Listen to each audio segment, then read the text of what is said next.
Hi guys, after 3 months of war, Russia managed to have its first major strategic win in Donbass, which is sad and extremely concerning. The major question is, why is the Russian army getting more successful and how can the Ukrainian allies act to save the situation? Let's see what actually happened. In my last video from last 2 weeks, Russians already managed to capture Popasna and were planning to encircle the rest of Lugansk region, particularly two larger cities, Severodonetsk and Lysychansk. My expectation was that the advance would take quite a long time, considering Russia's previous performance, meaning that Ukraine can get enough weapons from the West and potentially prevent that. The West was not that fast with previous deliveries, and sadly on May 20, the Russian army managed to capture a bunch of strategic villages around Popasna, which allowed them to control the hills overlooking to the main road from Bakhmut to Severodonetsk. This means that artillery can easily shell everything moving on that road, which are army supplies, food and people who are trying to evacuate.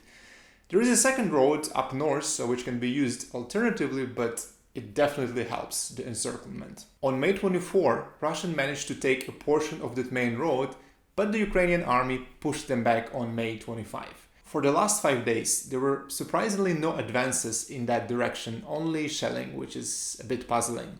In the same time, Russians were trying to attack from the north and cross the Siversky Donetsk river. They did it 4 times in the beginning of May and all were repelled by Ukrainian forces. However, on May 26, Liman was captured, which was a big stronghold on the northern side of the river. Since May 26, there were no territorial changes at all, but right now there is a major battle to capture Severodonetsk.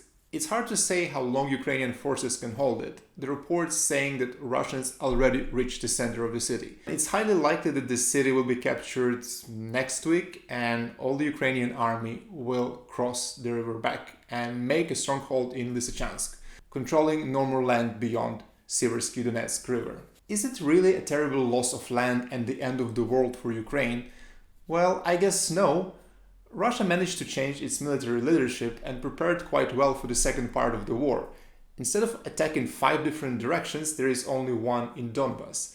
And Stalin once said, quantity makes quality. It was quite mystery why Russia didn't manage to capture more lands earlier when Ukraine still was lacking of some crucial NATO weapons. All the fights happening in Donbass are made by artillery, meaning that troops are several kilometers away and they don't see each other, which contrasts a lot with the first phase of the war, where there was a close contact and javelins were so effective to destroy tanks and armored vehicles.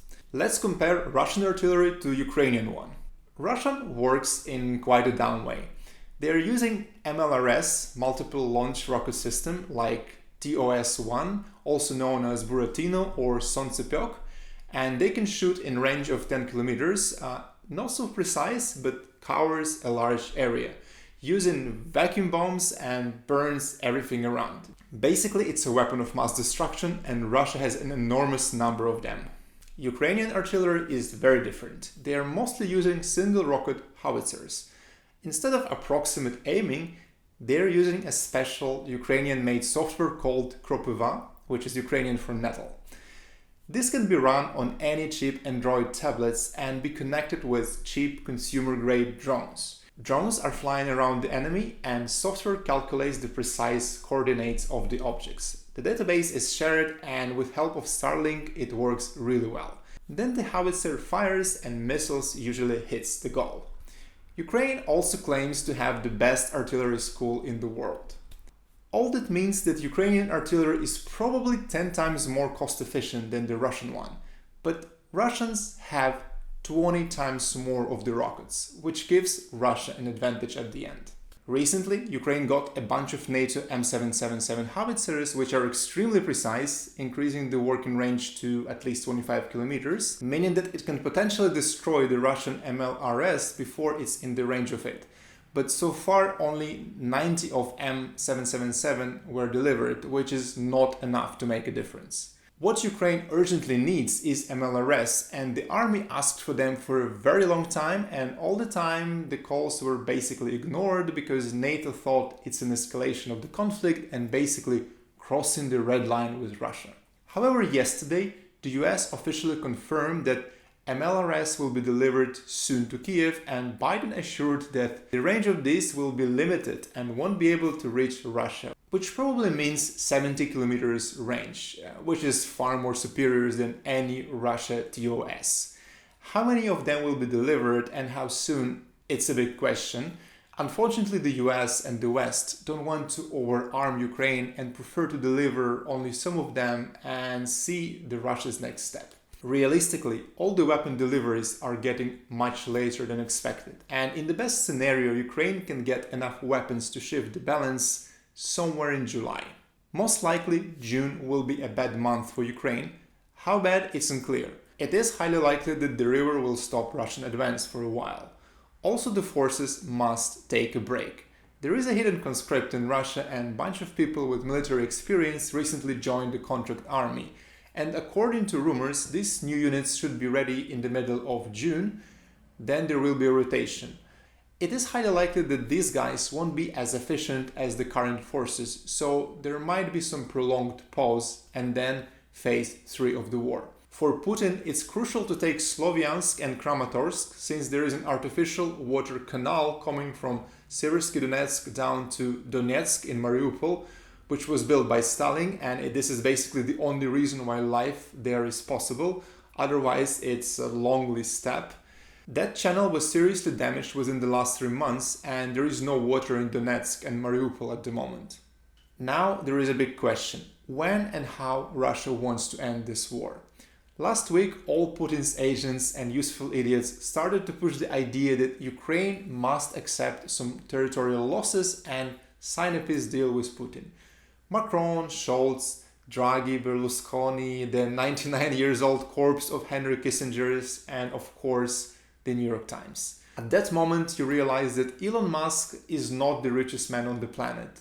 The real master of money flows lives in Russia. You know, former President Medvedev openly said that if Ukraine attacks any Russian city, there will be a nuke on NATO city, and it's totally fine. Diplomacy can work. Anyway, Russia is using these people to signal that she wants to sign a peace deal with Ukraine. What kind of territory concessions we are talking about? It is unclear, but all captured land so far is definitely out of the table for Ukraine. Crimea and Donbass in some form, that is something that Ukraine could potentially sign. Everyone is tired of war, and returning to pre-February 24 would be great. The question is why would you trust Putin, and how will a similar war be prevented in the future? And the most important, why would Putin give the land corridor connecting with Crimea back? And if he won't give it back, there is no chance that Ukraine will sign any kind of deal. My guess is that Putin tries to divide the West and potentially shut down the number of weapons coming to Ukraine, arguing that peace deal is near, no need to more war, and capturing more land in the meanwhile. Europe indeed is divided now. The old Western Europe wants to save Putin's face, and new Eastern Europe, led by Poland, wants complete Russian military destruction. Luckily, the biggest weapon suppliers, US and UK, both are inclined to Eastern Europe, and the weapon flow continues. Aside from reasons of being Putin's agents, there are 2 more reasons why Western Europe takes that shameful position. First of all, there is a political competition between old and new Europe within the European Union. Eastern Europe GDP per capita grew a lot since the crisis of 2008, and the Western Europe stagnates. There is a very different policy towards immigration. All the Western Europe is currently under a leftist experiment of importing migrants from Africa and the Middle East. Predominantly uneducated, from the bottom of society, mostly of Islamic faith. The left expects these people to be integrated with the time, but it doesn't happen at all, especially in France, where you have 2 parallel societies. And if you're a foreigner and want to rent an apartment in Paris, for example, you can only do this if the owner is a foreigner as well. That's not a society I would like to live in. And obviously, most of these migrants are coming for social benefits. In Eastern Europe, there is a good memory of gypsies who lived there for hundreds of years, and during the communist time there was a harsh leftist experiment to civilize these people and integrate them into the normal life. Despite the obvious barbarity of these practices, all these efforts failed. You can go to Slovakia, which is a modern and relatively rich country, and you can still find horrible gypsy villages, which looks like streets of Lagos. In Eastern Europe, they know that cultures are strong and definitely have genetic component. Therefore, all migration is done by merit. A person from any country or religion who is ready to work hard and not asking for welfare benefits is far more superior than the one who jumps over the fence with the goal of getting free money in Germany and do nothing for the rest of his life. To sponsor that party, you need to collect high taxes, and the middle class of Western Europe is going down. Since jobs are getting more remote and the standard of life in Eastern Europe in the biggest cities matches or even exceeds the Western one, many people who want to work prefer to move to Eastern Europe, like there are a bunch of people from India and Central Asia in Warsaw. So, Western Europe is fading away and Eastern Europe is rising. So far it was only economically, not politically. France and Germany want to be great powers in the European Union and in the world, as it always was since the Second World War. If Ukraine wins, they are no longer able to dictate the world order.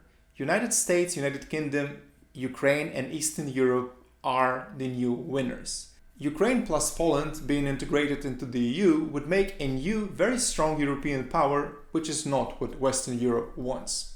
Lastly, Ukraine is the fifth largest exporter of wheat. Countries like Lebanon, Tunisia and Libya are almost fully dependent on Ukraine. Egypt, Morocco and Yemen are largely dependent. Russia did everything to prevent Ukrainian grain from leaving the country by blocking the ports and literally stealing the grain. All this may lead to a great food crisis in the Middle East, which may lead to revolutions and further crisis and large influx of migrants in Europe. Obviously Western Europe, not the Eastern one. This idea is actively being promoted by Russia, and I'm not sure how real the threat is, but Western leaders definitely buy it. Thanks for watching, don't forget to like and subscribe, and see you next time. Bye.